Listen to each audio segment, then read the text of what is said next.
Good evening, class. Tonight we're going to cover Chapter 8, which was assigned the other night, and this will be our last video. So let's get to it. All right, Chapter 8, on page 137, you have, it's a very brief chapter, pretty easy stuff, and it's a lot of background, and I'd like you to consider this as a look from high, like in the sky, looking down at everything, how our code ties in with other codes, and so on. So let's start out with the chapter itself. Okay, this is titled Building and Plumbing Codes, and it also gets into zoning.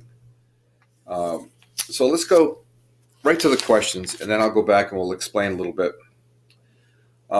Question number 1 is regulations controlling the types of structures that can be built in a given area are known as zoning laws. Okay, this is on page 137. So if you want to take a look on page 137, down the bottom left-hand column, it mentions zoning laws. And they mention that it regulates the type of structures that may be built in a given area. In general, these laws serve to separate residential, office, light industrial, and heavy industrial activities. And then they go right, then they leave it behind. All right, a few things about zoning. Many years ago, I was involved with zoning in town of Little Compton, and zoning covers rules just for that particular city or town. Okay, I'm only familiar with the ones in Little Compton. They used to have like a very thin booklet that had zoning information. So if you were building a house in that town, you would have to look in the zoning laws to find out how far back the building would have to be from the street, right? How far they call setback. We'll say 50 feet. I believe it was 50 feet. And your size in the back would be another dimension. They were 25 feet. Now, if you had an outbuilding would be like a shed, even a garage. That was a little different. That only had to be 15 feet off the boundary lines. So you could put a little closer to your property line. Okay, other things you might find in zoning would be the height of a building. Now, you go from one town to another, the building code's the same, plumbing codes, this is Mass and Rhode Island, are the same, but the zoning changes from town to town, and you've got to be familiar with it. Now, normally you wouldn't have to get involved too much as a homeowner because your general contractor would be on top of that, and they would know if there's a height restriction, the setback, and all that stuff. He and the other people involved with it would be familiar with that. But as a homeowner, it's nice to know these things do exist. And for example, if you have a swimming pool in Rhode Island, the state law requires you to have a 4-foot fence around the pool. I think we all know that even an 8-year-old can get over a 4-foot fence. That's not very high. But in Little Compton, the zoning laws are different. They can take the existing state law and make it more strict. That's how it can actually overrule or supersede the state law. So there are some zoning things you should be aware of when you go into a town. And like I say, in Little Compton, I suspect it's the same for other cities and towns. You can go to the town hall, city hall, and get yourself a copy of the zoning regulations for that town or city. It's obviously be just for whatever it is you want to do, like the pool, for example. Okay, so that's zoning. And zoning usually has a zoning official. I guess it could be the building inspector. For my case, I was a zoning because it was a small town and they just have like a one-stop thing. So I got involved with the zoning all the time. All right, so zoning would be question number 1. That was the answer, page 137. Question number 2, laws that control the quality of materials and structural system are known as A, building codes. All right, that's plural, building codes, not just the building code. That would be building, plumbing, electrical, or anything else that this particular state, in our case, it would be plumbing and electrical, and building, of course, would designate, would rule on. Okay, that was question number 2, page 137. Okay, question number 3. The first inspection of a residential plumbing job is generally made at the completion of the roughing. Okay, now this reminds me of stuff I'd be doing with my first year plumbing students in high school. All right, this is super basic stuff, and you all know this. But remember, the first inspection, whether it's residential or commercial, they mention here residential, but you can have a double. You can have a even residential level. You can have a two rough inspection uh, project. It doesn't have to be just commercial. If you got a house that's with no basement, it's on a slab, you absolutely need two rough inspections.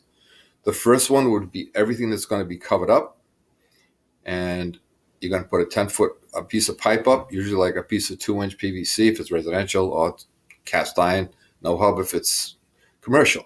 And to hold it up from like the wind blowing it over or somebody bumping it, you could drive in a piece of reinforcing rod or something to keep it secure. All right, the inspector does have the right, once you cap everything and you put the pipe up, he does have the right to ask you to prove to him that there's water in there. In other words, just turn the hose on or whatever and let the water spill out. Okay, so that's an underground rough. And then you have the above ground rough. Once that's inspected, the house goes up, you finish everything else, and you can pressurize what has been inspected if it's easy for you. It probably is. And that way you can test everything above the floor that wasn't there at the rough. Okay, so you got a two-part rough inspection and then the final inspection. Well, the final inspection, I can't say that I've ever seen a two-part final inspection. Guess it could happen, but I never saw it. All right. And I guess it could be finished in stages if it was a big enough commercial job. Maybe they finish like a wing at a time. Like let's say it was a huge hotel or big office building. All right, nothing I've got involved with like that. I've been involved with pretty good sized buildings, but nothing that would be like downtown Boston. I guess you could have more than one inspection, but that would all be spelled out before you got involved with it. Okay, next one, number 3. Just did. Number 4, in cases where building officials cannot agree with the plumber about how a job should be done, officials. Okay, now a building official, that was my title, a building official. I wasn't a building inspector, I was a building official. And the reason for that, this is kind of strange. Now, this is a job I had 30 some years ago. And actually, I left there 29 years ago. And so it's been a long time. But my title was building official. That meant I could do the building inspection, and I supervised the plumbing, electrical, heating in Rhode Island, or any other kind of work that was being done. So by calling me the building official and not giving me an inspector for any other trade, I had to do all the trades, which was not very smart because electrical is not my thing. Construction level residential is something that I think you could all handle because you're working around framing and everything else all the time. It doesn't take long to pick it up. And this is not a slight at our friends in the carpentry friends. I mean, I'm a decent homeowner contractor, I guess you could say, but I'm not a finished carpenter. I never will be. But the structural part of it that you'd be interested in for inspections is not that hard to learn, and you could all probably do it. I don't think that was a good idea. I should have just stuck with the plumbing and heating, but the town wanted to save a buck, and that's how they did it. They have since then changed their policy. Okay, moving on. But like I said, a building official is just somebody in another state, not Massachusetts, who would oversee everybody. Building inspector, they all come under the building official. So let's see. In the case where the building officials cannot agree, now this could be the plumbing inspector or any of the the other inspectors. If you got a problem with them, they say here the case gets turned over to an attorney. Now I did that as a building official. Occasionally I did turn over a case to the town attorney, and we would together go to court. Or I remember one time we went up to the State House to the building commissioner's hearing, and somebody built a house instead of a garage. Uh, they got carried away. No, it wasn't the State House, excuse me. It was across the street, building officials' office, and we had it out there. But normally you don't get involved with the attorneys, right? We go through the plumbing system. So if you have a problem with the local plumbing inspector, right, you can appeal his decision. And that decision, now let's say he wants you to do something you think he's wrong, and to do it would be very expensive, right? A waste of a lot of money and time. Well, if it's something minor, just do it. That's my advice. Unless it's something illegal. But if he asks you for like a clean out that you don't think you need, something like that, take care of it. Just do it.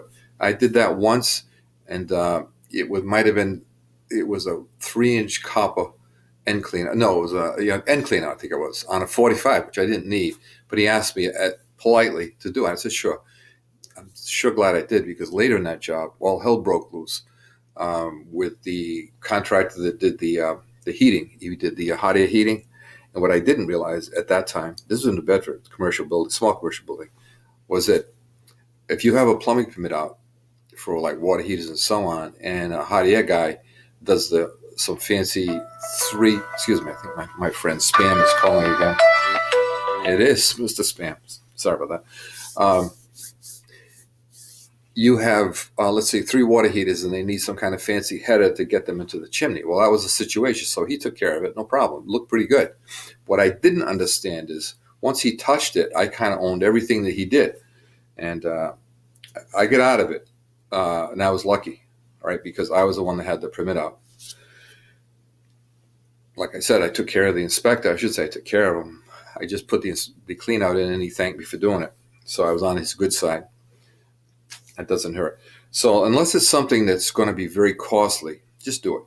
If it's going to be something where the inspector is just flat out wrong, it's going to be expensive, you can file an appeal. Now, this is all in our code book in the administrative sections. I don't really get into it with first and second year guys, but they kind of mention it in this code stuff. What you do then, file your appeal with Boston. And I never did it, but I understand that then the day will be assigned where you both present your argument. Now, these days with this COVID going on, I don't know who knows what's going on up there, but that's how it used to be done. Now, here's the problem. Let's say that you present your case, the inspector presents his case, and you win. That's not going to make him very happy, right? You won the battle, as I say, but you might lose the war, because the next time you come into that city or town, depending on that particular person's personality, he's a vindictive type, you got a problem. You got a big problem there. So something to think about. Okay, but the way they explain it here, I don't quite agree with it. Like they're going right to the attorney. The only way to go to the attorney would be like they say, the building official himself would get an attorney involved.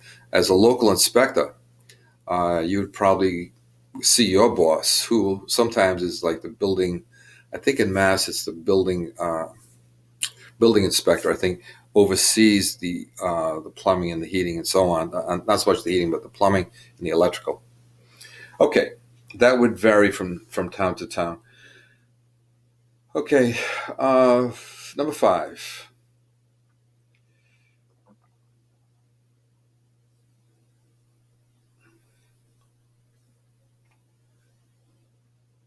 That was the attorney, by the way, the answer to number 5. Number 5, why were model plumbing codes developed? Okay, number 5 is kind of a typical school answer. Let me flip back. This is on page 138. The codes were necessary to protect the water supply and the health and safety of the people. Now, I tried to Google, maybe you guys, I know you're all better on the computer than me, but I tried to Google when Mass got its plumbing code. I don't know. I couldn't find it. I couldn't get a straight answer. I believe that the plumbing licenses were issued going back to, I thought I remember the number of 1912. I know that my father's, I have it, a copy of it, his journeyman license, I believe it was 1949. So the licenses go back and his license number was pretty high. In other words, if you extrapolate the number of his license compared to coming forward, then go back, I think you'd find that would be about right. So the licenses have been around for a long time, and the code. If you go in an old building in Fall River, an old tenement house, for example, and you know that building's 100 years old, that plumbing is probably pretty close to today's code. It's vented, it's got the stack, all that. Now, an example of an area, and some of you might have seen this. I know I used to see it and kind of laugh. If you work around Watuppa Pond, what used to be seasonal cottages that have been winterized, unless those cottages have been completely like torn down and rebuilt, a lot of times they'll tear them down to the point where there might be one wall standing and they can call it remodeling. It's really just a complete new building. But if it's just an old building and it was just kind of patched up and not really changed over the years, you're going to see some what they call country plumbing, a lot of drum traps, no vents. Ocean Grove's like that too, although I didn't do as much in Ocean Grove, but I did see some of that stuff in Ocean Grove. But I saw a bit around the Watuppa Pond many years ago, but I'm sure there's still some out there. Apparently, people around these summer communities didn't bother with permits. I don't really know the story on that. But the state code is the same here as it is in North Adams, at the corner of the state of Massachusetts, up near the New York-Vermont line. No different. What does change is the zoning. Okay, the zoning does change from town to town.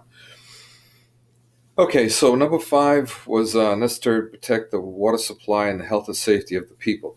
By the way, for anybody interested in history, the water tower at the top of Bedford Street, those of you who haven't been there where they have the meters and everything, there's an old water tower there, and I believe the date on that's 1873. So that was the beginning of the water supply in the city. And around that time, they put in the sewage system. They used to drain down, it still does, drains down to the Taunton River. It used to go straight into the bay, and then back in the, I thought it was the 50s, I think I read it was more in the 60s or 70s, they send it through the treatment plant. Okay, so that was probably the time, going back to the 1800s. So my guess is there were some pretty developed codes by that time. Now, one other thing too is, now this is Rhode Island. The state of Rhode Island had no building code or plumbing or electric, nothing, until 1970. I remember this because I was already working. 1977. In fact, I did a whole house back in 74 with no building permit. No plumbing permit, because I didn't need one. I didn't need a license, which I didn't have anyway. Not in 74. I had it in 77. So 3 years after I did the plumbing in this house, the plumbing code kicked in, state code. Now, what happened before that? The cities, of course, and big towns, even Portsmouth, Rhode Island, which is exact same area as Little Compton, but I believe about 4 times the population. They had like a little pamphlet for plumbing code, because I've seen it. And I suspect in the cities they had a much bigger code, but it changed from town to town. And in this chapter, they mentioned that it was hard for guys that worked in these different cities and towns because the rules changed as soon as you went over the town line. And that was true. I didn't deal with it because the state code came in just as I got my license and went into business. It was the same year. So I never had to deal with that. I just missed it. And I don't remember my father doing. No, he didn't have his license either in Rhode Island. He got his license very late in Rhode Island. He got it around 74 when I was working for him. Because we had more and more chances to work in Rhode Island. And that's also something I think I told all of you. I don't know which group, but if I didn't tell you, be sure if you get a chance, get both licenses. They're so handy to have, just to get up and go to Rhode Island, go to Mass, back and forth. And the codes are very, very close. There's very little difference between them. Okay, let's get on with that. I don't want to run out of time here. Let's see. Question number 6. This was something I didn't know until I had originally read this chapter.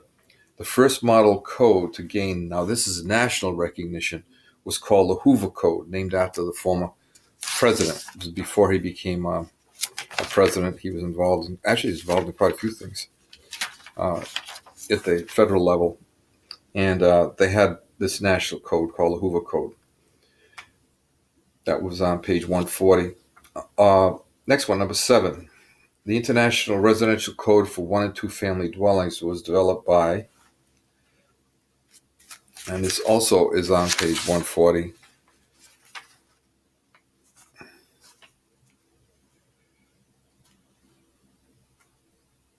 It was developed from the codes published by the Building Officials and Code Administrations International.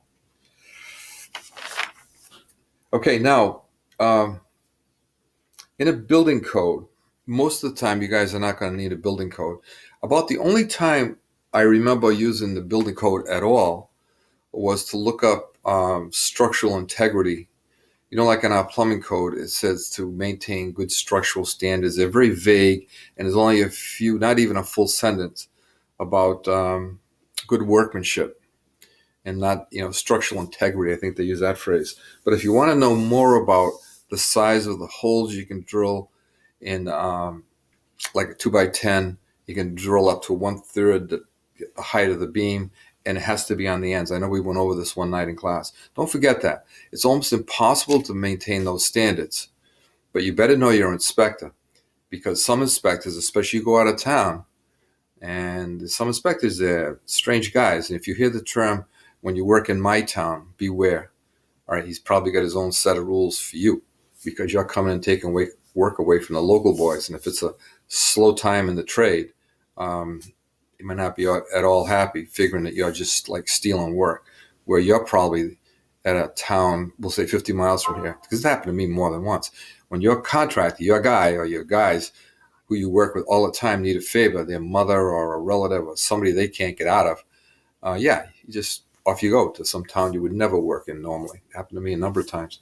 And meet the inspector first, get a feel for what's coming, okay? Because he could be in for a surprise. Okay.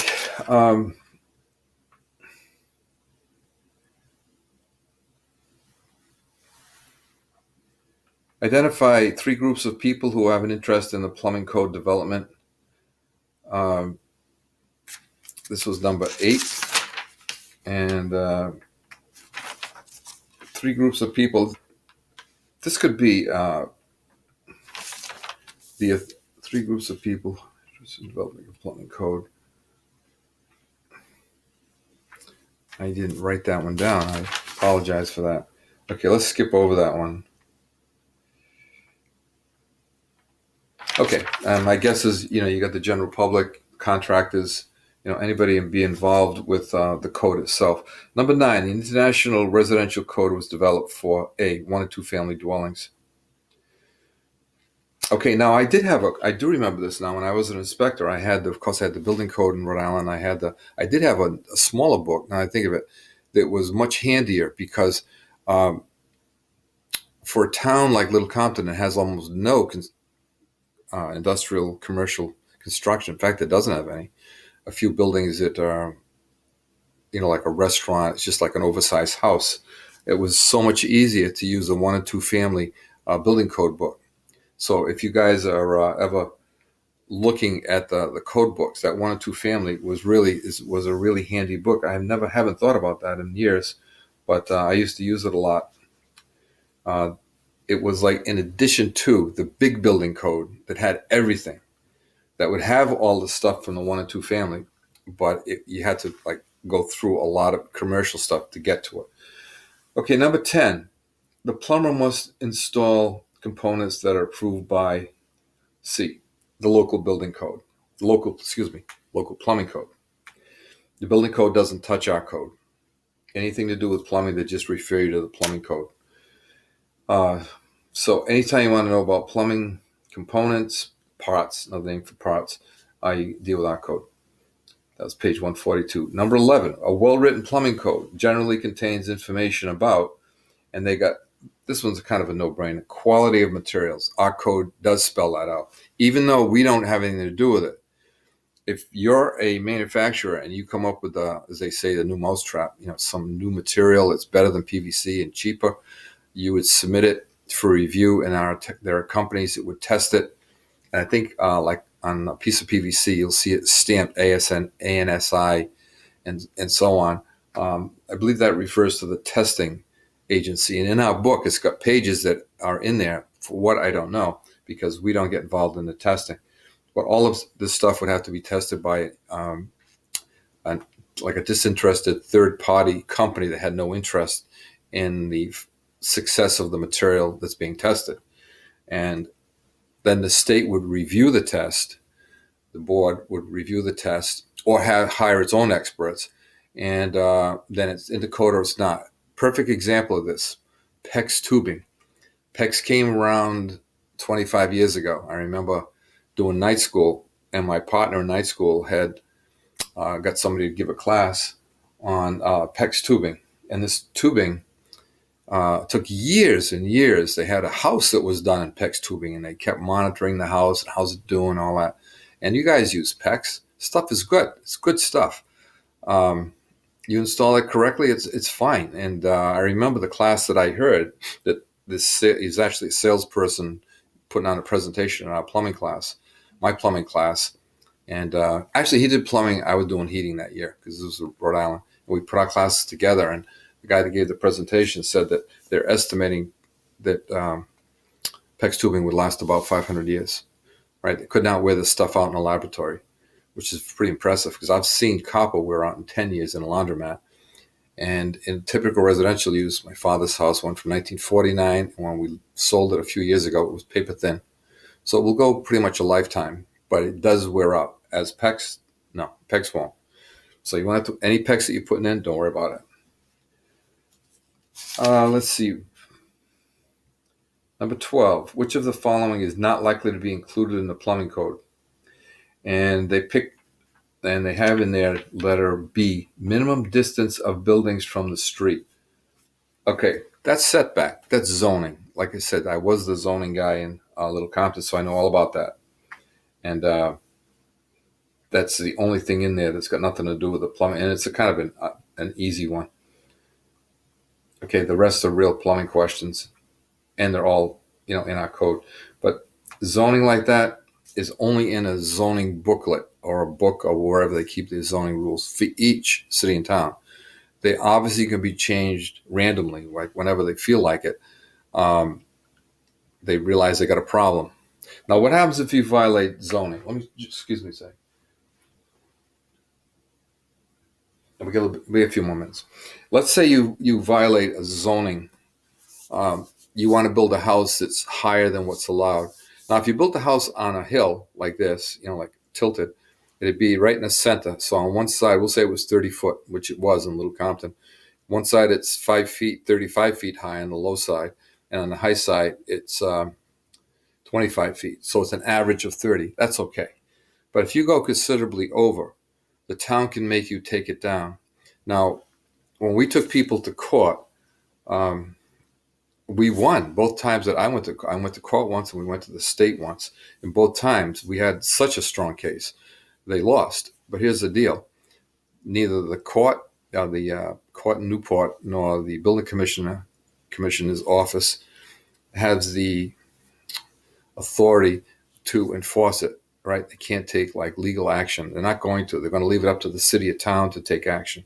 And in both cases, the town refused to enforce what was ruled in our favor meaning the town.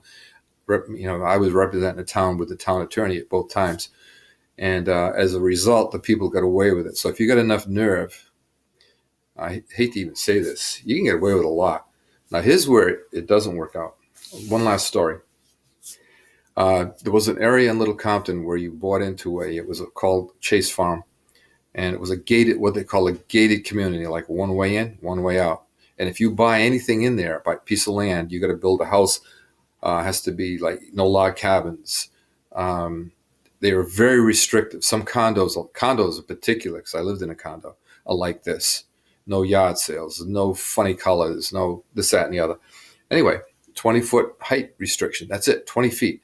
So the roofs were flat. It looked like something from Louisiana, like down in the bayou. And the reason is so that everybody had some kind of view. And you could say, well, if they all went to 30 feet, they'd all have a view. But I don't know. I didn't get involved with it. And I didn't care. I was only looking for houses 30 feet or less. So they were all 20. But one day, a guy put up a house that was 23 feet. I could care less. Everything else met what I was looking for. So, I did my rough inspection. Meanwhile, the association that he was in, that he was part of, we'll say 20, 30 houses, they all paid money into a fund, so they had their own attorney to enforce the regulations. Okay, they got their attorney to go after this guy. And in the end, he had to take the house apart, take the roof off, and put a new roof on. Imagine what that costs.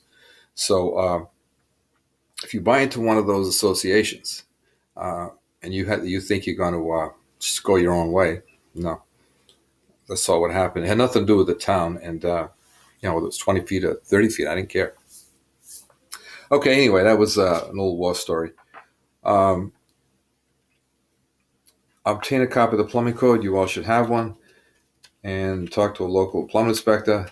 All right, you did that. That was me. Okay. All right, guys. That is it. Now, tonight, for those of you left out there, I don't know because I'm doing this in the afternoon. And I don't know how many of you are coming to tonight's class. If you talk with Deb, I don't know if she transferred you over to Scott's class or you coming to my class for the last class, because this was part of what I was about to go over the other night when she called me and said that to count your registration as tonight, which is good news for you guys. Also, if you haven't done this, for those of you who have more classes with Scott, ask Scott about the attendance, if it can be, if it's going to be a problem. Because the reason I kept like a what do you call it, a checklist of all you got, your attendance. By the way, your attendance in all the years I've done night school, and it's probably at least 30 years of night school. I don't know, not every year, but most years. Your attendance was better than any class I've ever had. So I've got no problem with your attendance. The worst attendance was like maybe 3 classes out of 37. And even that, some of you said that you were there, and I got no problem with it. I just want to let you know that you might have a few classes, but most likely, like I went to night school for 4 years, and I knew when I was there and when I wasn't. So you should be able to. You probably remember, when you signed in and when you didn't. But Scott could probably tell you if there's electronic record. I never got an answer from Deb about that. I don't know. Okay, with that, I think that is it. So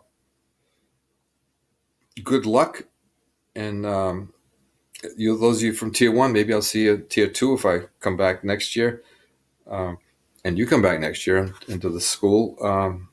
In any case, enjoy the rest of the season, and I'll see you later. Oh, by the way, I'm going to I'll try and shut this off. I've got some